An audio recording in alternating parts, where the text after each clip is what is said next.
Кумар оюндарынын түрлөрү көп. Ал жөнөкөй карта оюнунан башталышы мүмкүн. Акырындык менен ал көз карандылыкка алып келип, жыйынтыгында адамдын психологиясына, жашоосуна терс таасир тийгизип, болуп көрбөгөндөй өзгөрүү жүрөт. Негизи кумар оюну адамдагы руханий, психологиялык, эмоционалдык, моралдык, физикалык, интеллектуалдык жактан патологиялык абалга кабылган. Мындайча айтканда, баягы бул психологиялык тил менен айтканда лудомания деп коет. Бул көз карандылык. Адам ошол көз карандылык менен жашоосун өткөрүп калат. Өзүнүн өмүрүнүн баягы көп бөлүгү, убактысынын көп бөлүгү ошол кумар оюнуна кызыгуу менен, ушуга көз каранды болуу менен жашайт да.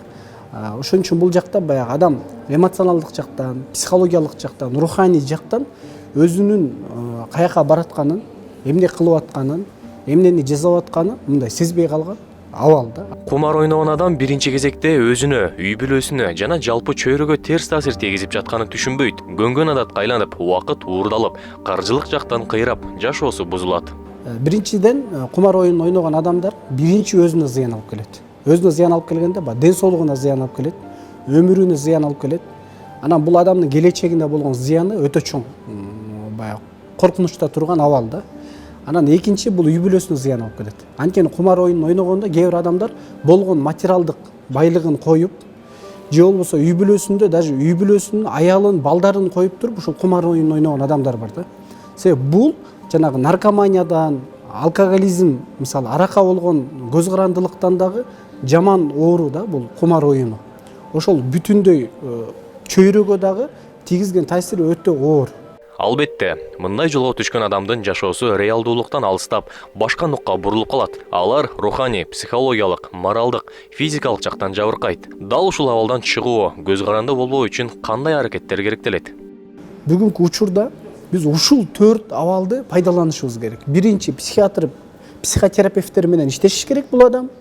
Гештальт терапия менен терапия кылыш керек адамды психологиялык, эмоционалдык жактан. Экинчиден бул адамга жанагы чөйрөсүн өзгөртүш керек. Үчүнчүдөн бул жанагы психиатрларга барса дары жазып берет. Төртүнчүдөн жана ал адамдын ошол кумар оюнун ойноп жабыркаган адамдар бар да. Бул жабык баракчаларда болот. Анан алар айтат: "Ай, буга кирбей эле койгула, бул оюндун зыяндуулугу жөнүндө" алар реалдуу примерлерди айтат. Реалдуу мисалдарды айтып беришет. Алар ошолордун жыйынтыгында анан адам өзүнө келип баштайт да. Дүйнөлүк статистика ушул нерсени айтып атат. Казино оюнун же кумар оюнун ойноп аткан адамдардын миллион адам ойносо, миллион адамдагы бардыгы эч качан утушта болгон эмес. Эч качан бул жакта ийгилик болбойт. Бул бир гана зыяндын гана үстүндө болот да. Өспүрүм курактагыларды көзөмөлдөө ата-эненин мойнунда. Бул оюн жакшылыкка алып келбөөсүн балага түшүндүрүү, жеткиликтүү маалымат берүү абзел. Ал эми улуу муундагы адамдар өз напсы менен күрөшө албай калган учурда үй бүлөсү, достору жана туугандары туура жолго салууга тийиш.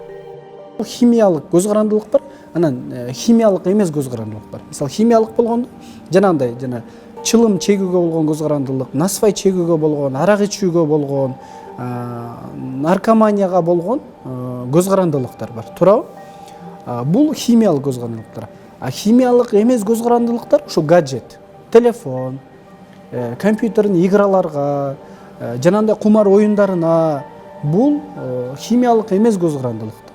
Анан буга кирип алгандан кийин бир адам уже мунун даамын татып алгандан кийин бул адам ошондон баягы удовольствие алып, ушул нерсеге бул реалдуу мирден ажырап эле, анан ошол отура берет да, ошо менен алектенип эле, ошол эле оюндар менен, ошол эле баягы интернеттеги гаджеттер менен алектенипчи. Ошон үчүн жанагындай эле бул жаш курагы ошо кичинекей эле кезден башталат. Ошон үчүн ата-энелер ушул куракта байкабай калат да, өзгөчө өткөл куракта. 15-16 жаштан баштап өткөл куракта көңүл бөлбөй калат. Анан ошолордун жыйынтыгы анан адамды баягы психологиялык, руханий, моралдык, интеллектуалдык, физикалык жактан талкалайт да. Үй бүлөдөн ата-эне иштеш керек, мектептен мугалимдер, агайлар, эжекелер иштеш керек, эл коомдон иштеш керек, жакындары, бир туугандары, достору, анын кесиптештери, жакын адамдары бул нерсеге мындай алдын алыш керек да. Баягы бул бир тараптуу эле өзгөрүүгө келбейт. Буга комплекстүү аракет кылыш керек. Чыңгыз Айтматов айткандай, адамдын башкаларга кылар эң чоң жакшылыгы үйүнүн адам болор адамды тарбиялап өстүрүү. Балага туура тарбия берүү менен жеке адамга, коомго опол тоодой пайда алып келген болобуз. Андан сырткары, ар бир адамды жашоонун жаркын жагын көрүп, кумар оюндарына азгырылуудан оолок болууга чакырабыз.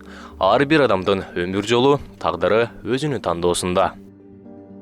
Аида Исабек кызы, Асылбек Байалиев, Жакшылык Идирис уулу, Назгүл Чороева, Кутман таң көрсөтүүсү.